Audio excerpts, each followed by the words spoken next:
Shalom, shalom, shalom, que le nom du Seigneur soit béni. Nous n'allons pas tarder, nous allons aller déjà pour notre vidéo. Aujourd'hui, nous allons parler d'un thème. Mais avant tout, je vais prier que le Seigneur conduise toutes choses par ton esprit. Merci Seigneur pour ta grâce éternelle. Viens et enseigne-nous en ce soir par ta grâce et par ton esprit. Au nom de Jésus. Amen. Amen. Nous allons parler de la dépravation dans nos églises. Qu'est-ce qui se passe dans nos églises? Qu'est-ce qui apporte toutes ces choses-là dans nos églises? Aujourd'hui, il y a certaines choses que nous voyons à l'église qui dépassent même l'entendement humain. C'est-à-dire, toi, tu réfléchis et tu ne comprends pas. Nous allons aller dans la parole pour voir est-ce que ces personnes-là ont raison ou ces personnes-là ont tort de se comporter ainsi dans nos églises, selon la parole, selon la Bible. Amen. Donc sans plus tarder, nous allons lire des versets et nous allons avancer vraiment pour pouvoir dire assez de choses dans un petit temps. Nous allons prendre 1 Timothée 2, le verset 9. Nous n'allons pas terminer le verset, nous n'allons pas terminer le verset 1 Timothée 2, le verset 9. Timothée 2, 1 Timothée 2. 1 Timothée 2, le verset 9 dit: je veux aussi que les femmes vêtues d'une manière décente, avec pudeur et modestie, ne se parent ni de tresses, ni d'or, ni de perles, ni d'habits somptueux. Ni d'habits somptueux. Mais ce qui va nous intéresser, c'est de manière décente. Je ne vais pas rentrer dans d'autres débats. De manière décente. Le Seigneur appelle ou nous appelle à porter des habits qui nous couvrent le corps, qui ferment nos parties. Étant dans l'église, étant au dehors, le Seigneur nous appelle à porter des habits qui cachent quand même nos parties intimes. Nous allons dans la présence du Seigneur. Ce que nous devons savoir, c'est que Dieu, qu'on le veuille ou pas, Dieu nous voit tel que nous sommes. Et quand nous allons dans son intimité, nous devons aller dans l'intimité de Dieu, nous devons aller dans la présence de Dieu pour nous adresser à Dieu, parler à Dieu, être disposés. Et pour que nous soyons disposés, il faudrait que nous soyons dans des conditions qu'il faut. L'autre, sa manière de voir les choses n'est pas pareille que toi. Donc, nous allons dans la présence du Seigneur, nous devons être disposés. Et pour être disposés, il faudrait que chacun puisse être à sa place. Qu'a-t-il l'intention, en tout cas, de nos frères de maintenant, de nos soeurs de maintenant? Il y a d'autres qui disent non, le Seigneur, ou comment je dis, Dieu c'est dans le cœur. Oui, c'est dans le cœur. Mais le cœur reflète, ou le cœur sort ce qui est dedans. Si dans mon cœur, porter des trucs bizarres ne veut rien dire pour moi, alors c'est ce que je vais sortir, je vais porter ces choses-là puisque c'est ce que j'ai dans le cœur. Donc, c'est pour dire simplement que l'habillement ou les habits que nous partons nous-mêmes avec notre argent que nous achetons pour mettre sur nous pour aller à l'église, pour aller s'asseoir dans la présence de Dieu, ces choses-là doivent être des trucs qui vont apporter ou qui vont apporter comment j'appelle ça, qui vont apporter l'autre à être indisposé dans la présence de Dieu.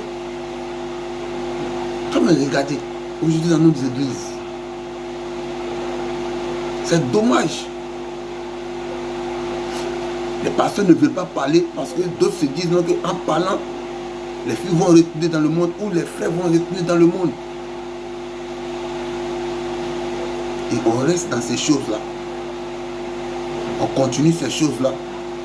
On refuse de parler. Aujourd'hui, on refuse de pratiquer même la délivrance dans les églises. Pourquoi? Parce qu'on ne veut pas perdre nos fidèles. Ceux qui donnent beaucoup d'argent là, ou celles qui donnent beaucoup d'argent là, on va aller parler de leur situation, de leurs problèmes. Et si ces personnes-là refusent de donner l'argent, qui va donner? Frère, les hommes de Dieu, il est grand temps qu'on dise ce qu'il est. Qu'on dise ce qu'il est. La Bible dit de façon décente. D'une façon vraiment décente. On ne t'a pas dit de mettre des trucs comme des ninjas. On ne demande pas cela. Que tu caches tes yeux, que l'habit, ta tenue t'arrive jusqu'aux pieds. Non. Mais nous savons ce qui est bon.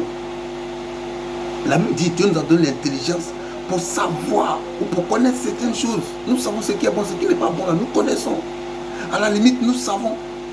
Il ne peut pas prendre des habits que je porte pour aller dans un bar. Des habits que vous portez pour aller dans les bars. Vous allez porter ces habits-là pour venir à l'église. Vous êtes dans une œuvre. Il va falloir réfléchir. Vous êtes dans une œuvre. Il va falloir chercher déjà faire votre délivrance. Si dans ton église, il n'y a pas un service de délivrance là-bas, cherche-toi une autre église où on te parle de la délivrance. Parce que ton esprit même, ta pensée, ton être doit t'empêcher déjà d'aller à l'église avec des habits que tu portes pour aller dans un bar. Vous voyez? Donc, nous devons réfléchir. Si cela ne te scandalise pas, il y a un problème. Si tu as porté des trucs qui ne te scandalisent pas, alors que tu sais que normalement on ne doit pas porter par là l'église, et tu portes par là l'église, ça doit te scandaliser, ça doit te faire que s'il n'y a pas ce choc-là, il va falloir que tu partes forcément, tu dois aller à la délivrance, c'est pas normal. Et aujourd'hui, ces choses-là sont devenues, en tout cas, ces choses-là sont courantes dans nos églises. Des hommes avec des cheveux de femmes. Une séduction. Amen. Une séduction. L'esprit des eaux en plein dans l'église. Les gens vont se séduire et on attend la grâce de Dieu, on attend la main de Dieu.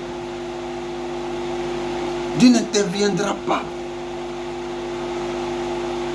Il dit celui qui veut voir Dieu, celui qui veut voir Dieu, commence déjà par se sanctifier. On ne t'a pas dit de te surpasser pour faire des choses extraordinaires. Mais déjà ce comportement, déjà ces petits trucs-là, on peut les faire, ce qu'on peut faire là, on peut faire. Vous voyez? Donc, les habits que nous portons, nous devons les regarder avant d'aller à l'église. Même si le pasteur ne te dit pas, tu es un esprit, tu as l'esprit de Dieu. Amen. Je vais lire un autre verset et je vais décortiquer. 1 Pierre 3, verset 1 à 2. 1 Pierre 3. 1 Pierre 3. 1 Pierre 3, verset 1 à 2. 1 Pierre 3, verset 1 à 2. Il dit, femmes, soyez de même soumises à vos maris, afin que si quelqu'un n'obéisse point, quelques-uns n'obéissent point à la parole, ils soient gagnés sans parole par la conduite de leur femme. Le verset 2, c'est ce qui m'intéresse beaucoup. Il dit, en voyant votre manière de vivre chaste et réservée. Donc, le comportement d'une personne peut amener une autre personne à changer de conduite, à changer sa manière d'être. Ta manière d'être à l'église, ta manière de voir les choses, ta manière de te vertir, pour envoyer une autre personne, sans que tu ne lui parles de Jésus, à venir dans la présence de Dieu, à venir, à s'inspirer de toi. Vous comprenez? Donc une personne peut s'inspirer de toi par ta manière de te vêtir. Donc notre manière de faire ces choses-là attire le regard. Elle peut amener une personne à se convertir. Elle peut amener une personne à se détourner. Vous voyez? Donc, ne disons pas que non, c'est dans le cœur, c'est dans le cœur, c'est dans le cœur. Et puis, carrément détourner de la face de Dieu, faire des choses qui sont, que les autres même ne font pas.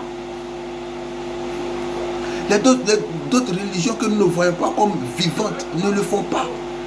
Et nous qui avons la grâce du Seigneur, et nous qui avons cette grâce-là, nous mettons à faire ces choses. Amen. Voilà, donc c'est de ça qu'il s'agit. La Bible dit dans 1 Corinthiens 11, verset 14, que la nature enseigne qu'il est honteux pour les hommes d'avoir de longs cheveux. La nature elle-même, la nature. Dieu n'a pas besoin de venir te dire, mais la nature te dit qu'il est honteux, c'est une honte pour des hommes d'avoir de longs cheveux. Dieu regarde au cœur des cheveux comme femme. Une séduction. Des garçons qui cachent, c'est pas possible.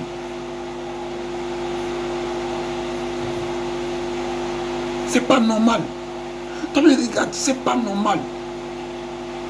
Tu dois acheter des produits pour mettre dans les cheveux. Ta femme achète des produits pour mettre dans ses cheveux. Tu achètes des produits, tu mets dans tes cheveux. Tu entretiens tes cheveux comme femme. Il y a un esprit de séduction. Et je t'appelle à renoncer à cet esprit. C'est pas normal. Ça doit te gêner, ça te gêne pas. C'est pas normal. C'est pas normal. Nous allons lire le dernier verset. J'ai pas envie de durer dans cette vidéo. Nous allons lire le dernier verset. Titre 2. Verset 6. À partir de verset 6. Titre 2. Titre, c'est un petit livre. Titre avant hébreu. Titre 2. Verset 8. Je vais commencer à partir du verset 6. Il dit, exhorte de même les jeunes gens à être modérés et montrant toi-même à tous égards un modèle de bonnes œuvres et donnant un enseignement pur et digne d'une parole sainte, irréprochable, afin que l'adversaire soit confus, n'ayant aucun mal à dire de nous. Donc cette manière de vivre là ne va pas donner assez au diable, à l'adversaire de nous critiquer. Église évangélique, enfants de Dieu, aujourd'hui nous sommes critiqués. L'adversaire nous critique. Et c'est vrai. On refuse de comprendre, on refuse d'accepter, mais c'est vrai. Des hommes de Dieu qui vont porter des pantalons qui les serrent. Je suis désolé, mais qui te serrent. Tu risques de déchirer ce pantalon-là, mais en plein cul. Ça te plaque tellement que tu n'arrives pas à respirer. Et regarde, c'est pas cela que Dieu t'appelle. Regardons notre manière même de se vêtir pour aller à l'église. Le monde rit de nous. Ressaisissons-nous. Ressaisissons-nous. Ressaisissons-nous. Nous sommes un modèle pour le monde. Il dit si, la Bible dit, si, c'est Jésus qui disait, on allume une lampe là, on ne la cache pas, on la met quelque part pour qu'elle éclaire. Si vous perdez votre saveur, vous allez servir à quoi? C'est nous qui devons impacter le monde. Aujourd'hui, c'est nous qui copions le monde. C'est dommage. On copie le monde. On peut appartenir à Christ et avoir des activités comme chanter comme les autres et autres et autres. Mais nous n'appartenons pas à ce monde et nous devons apporter un message à ce monde. Mais n'apportons pas de message dans notre accoutrement, dans notre manière d'être. Et on est mélangé et nous sommes chrétiens évangéliques, nous sommes chrétiens et c'est nous qui sommes censés apporter l'évangile. Tu vas apporter l'évangile à qui?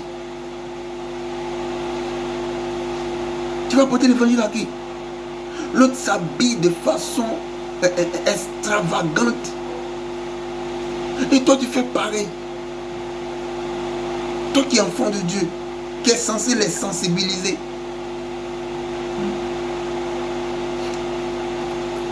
Dimanche, tu es chante à l'église. Et lundi, tu es chante. Ou bien, je ne sais pas si je peux dire chante, mais je ne sais pas quoi. Mais tu es dans... ce que tu fais, c'est vraiment pas bon. Ressaisis-toi. Si vraiment Dieu t'a appelé pour l'œuvre, ressaisis-toi. Regardez. Et les gens, même aujourd'hui, ils ont leur manière de dire un pantalon serré comme pour un pasteur. C'est pas possible. C'est pas possible. Une veste serrée comme pour un pasteur. Comme pour un chrétien. C'est pas normal. Tu n'as pas besoin de te serrer jusqu'à... On t'a pas de porter les gros trucs comme avant. Mais il dit, on sait ce qui est bon. Tu le sais. Tu connais la vie, tu connais, tu sais. On n'a pas besoin de porter les trucs quand tu ne peux même pas faire un pas. Tu es obligé de te serrer parce que si tu fais un pas de truc, ça va se déchirer. Et c'est toi qui prêches l'évangile. C'est pas possible. Revois ta manière de faire. Revois notre manière de faire. Nous sommes le modèle parfait pour ce monde. Ce monde va à gauche et nous les suivons à gauche. Nous qui devons apporter l'évangile, nous qui devons leur sensibiliser, nous qui devons leur dire comment est-ce qu'ils doivent faire. Nous faisons pire que eux et nous sommes dans l'église.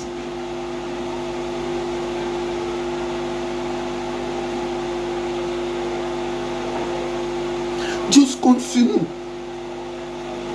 Dieu compte sur nous. Dieu compte sur nous. Dieu là, il ne va pas descendre lui-même sur la terre.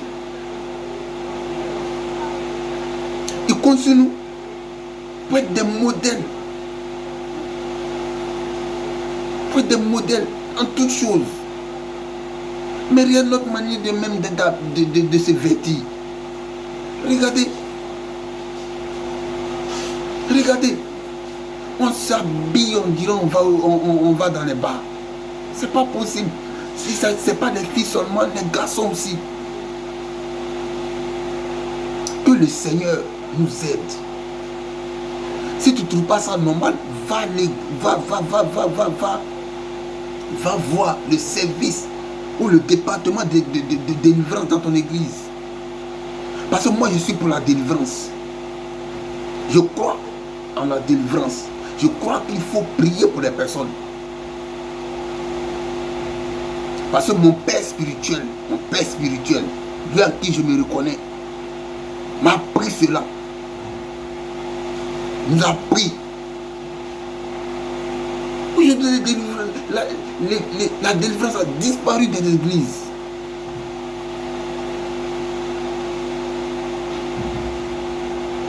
Et c'est ce qui crée ce chaos-là. En conclusion, c'est ce qui crée ce chaos. Parce que pour un enfant de Dieu, pour une personne qui a pratiqué la délivrance, pour un serviteur qui est dans la délivrance, quand il voit un tel truc, il frappe. Il chasse ces esprits-là. Et que ces esprits sont chassés là, les personnes-là se sentent libres. Et c'est de ça qu'il s'agit. Homme de Dieu, je ne sais pas par quel message la délivrance a disparu de ton église. Je ne sais pas c'est par quel. Je ne sais pas la délivrance a disparu de ton église. Si c'est à cause des gains, c'est à cause de ton argent que tu veux avoir là.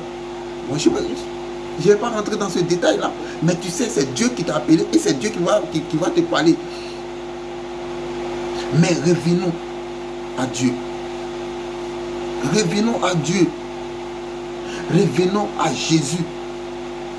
Revenons à Jésus. Où sont passés ces élus? Où sont passés ces enfants? Où sont passés ce groupe? Où sont passés ces pères? Regardez ce qui se passe dans les églises. Regardez vous-même. Regardez vous-même. Regardez. Ça ne peut pas arranger quelqu'un, c'est pas bon, c'est pas joli. T'invites quelqu'un même dans le monde, même il arrive à l'église même le lendemain, le dimanche prochain, ce qu'il avait porté qui était, toi-même tu as vu que c'était bon là. Il va porter autre chose. Pourquoi? Parce que ce qu'il a vu là-bas là. Il s'est dit, mais moi-même, ces habits là même, j'ai beaucoup chez moi. Pourquoi je me suis fatigué même ce dimanche même pour chercher panne? Mais pourquoi je me suis cherché ce dimanche, je me suis fatigué ce dimanche même pour chercher un habit, un vêtement qui est décent? Alors que ce que moi-même je suis parti à l'église et j'ai vu là, j'ai beaucoup chez moi dans ma valise. Donc je vais prendre. Alors que cette nouvelle personne-là ne connaît pas Jésus par rapport à toi et par rapport à moi. Revoyons notre manière de vivre. Revoyons cette manière de faire. Revoyons cette manière de faire. Homme de Dieu, pasteur, responsable d'église, revoyez ça. Ayez le courage de parler. Jésus ne nous a pas envoyés pour les gains, pour le gain matériel ou financier seulement. Parce que le gars il va acheter une voiture pour te donner. Donc tu ne peux pas lui dire que ce pantalon qu'il a porté là n'est pas bon. Parce que c'est elle qui paye les grosses dîmes. Donc on ne peut pas lui dire qu'elle a animé d'un esprit des eaux. Il faut chasser l'esprit des eaux pour libérer la femme. Il dit, c'est de toi que je parle. Cette dame-là, chasse l'esprit des eaux qui en est là et libère-la. Parce que Dieu a besoin d'elle. Pour faire d'autres choses, ne pense pas à toi seul. Et ne la garde pas, ne la garde pas dans cette vie-là. Et pour finir, je vais parler de nos frères et sœurs vous qui êtes dans l'église et qui êtes rentrés dans le showbiz. Je suis d'accord avec le fait que vous soyez dans le showbiz.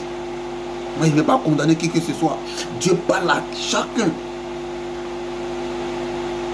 Mais si vous êtes rentré dans le showbiz, si vous êtes rentré dans un autre monde, vous êtes des messagers de la maison pour ces personnes-là. Je ne vais pas durer avec vous. Hein. Vous êtes des messagers de la maison de Dieu pour ces personnes-là. Éclairer ces personnes, éclairer leur connaissance. Éclairez-les. Au lieu de porter les mêmes choses que ces personnes-là, au lieu de faire les mêmes choses que ces personnes-là. Si vous voulez faire les mêmes choses que ces personnes-là, vous appartenez à ce monde. Parce que votre rôle à ce lieu-là, votre rôle à ce niveau-là, c'est de parler à ces personnes-là. Si on ne vous dit pas, moi je vous dis, c'est votre rôle qui est là. C'est pour cela Jésus ne nous a pas enlevé quand nous avons donné notre vie à Jésus. C'est pourquoi on parle. Chacun à son niveau. Donc parlez. Et n'oubliez pas aussi à ce niveau-là de parler de Jésus à ces personnes-là. Que le Seigneur nous bénisse. Que la grâce du Seigneur soit avec nous. Que Dieu, le Dieu d'Israël, illumine vos pensées et vos manières de voir. Qu'il change ses habits, qu'il enlève cette pensée, que cet esprit des eaux-là soit vaincu au nom de Jésus. Qu'il soit enlevé de votre esprit, qu'il soit détruit par l'esprit de Dieu. Pendant que je suis en train de parler, toi qui me prends et qui as cet esprit, que la puissance de Dieu te saisisse maintenant et te libère de cette force-là au nom de Jésus. Que la grâce du Seigneur soit avec vous. Que Dieu vous bénisse. Que Dieu vous garde. Nous sommes, comme je le dis, nous sommes le peuple de Dieu sur cette terre. Nous sommes ceux qui Dieu compte pour sauver ce monde. Vous comprenez? Dieu compte sur nous. Dieu compte sur nous. Pour des hommes de Dieu qui ont fermé la délivrance. Je vous dis, c'est le problème. Je vous dis en même temps, c'est ce qui a occasionné ce problème-là. Ce problème que vous voyez dans vos églises-là. Les colons, les filles à porte pour venir à l'église-là. Je vous dis en même temps, c'est ce qui a occasionné cela. Voilà, c'est ça. Donc, rétablissez les choses. Apportez l'évangile, apportez la délivrance à sa place. Que la délivrance revienne à sa place. Que le service de délivrance soit que le département de délivrance soit là, soit à sa place. Rétablissez les choses et vous allez voir. Que Dieu vous bénisse, que Dieu nous garde, que Dieu garde notre nation. Merci. Shalom, shalom. Merci Seigneur, Père, nous te bénissons dans le nom de Jésus. Père, nous avons apporté le message, Seigneur. Éternel Dieu, toi seul es capable, Père mon Dieu, moi, de parler à tes enfants encore, de les instruire sur un certain nombre de choses que nous avons oubliées sûrement. Père, parle-les, Seigneur, instruis-les, Seigneur, aide-les, Éternel Dieu d'Israël, à changer leur manière d'être, Seigneur, à revenir à toi, Seigneur mon Dieu, mon roi, que tes serviteurs, Seigneur mon Dieu, mon roi, sachent que c'est toi qui délivres et que c'est toi qui appelles, c'est toi qui donnes, Seigneur. Père, aide nos frères, aide nos soeurs, Seigneur mon Dieu, mon roi, à comprendre l'importance, Seigneur mon Dieu, mon roi, de se vêtir, Seigneur, et de changer cette manière, Père, qui permet à l'esprit des eaux et de détruire leur vie, au nom de Jésus. Père, merci pour ta grâce, merci pour ta main. Merci au nom de Jésus-Christ. Que l'esprit des eaux soit vaincu, que ces œuvres soient anéanties, que la séduction sorte de l'église, au nom de Jésus. Au nom de Jésus, au nom de Jésus. Amen. Amen. Amen. Que le Seigneur vous bénisse, comme je le dis toujours. Pour ceux qui ne comprennent pas certaines choses, vous pouvez mettre ces choses-là en commentaire, et puis des critiques et autres, vous pouvez les mettre en commentaire. Que Dieu vous bénisse. Nous sommes serviteurs inutiles pour la cause du royaume. Pour la cause du royaume. Que cela soit dans notre esprit. Ce qui vient, ça c'est des plus, c'est des bonus. Mais qu'on ait les yeux fixés sur le royaume, fixés sur Jésus-Christ. Shalom. Que Dieu vous bénisse. Amen.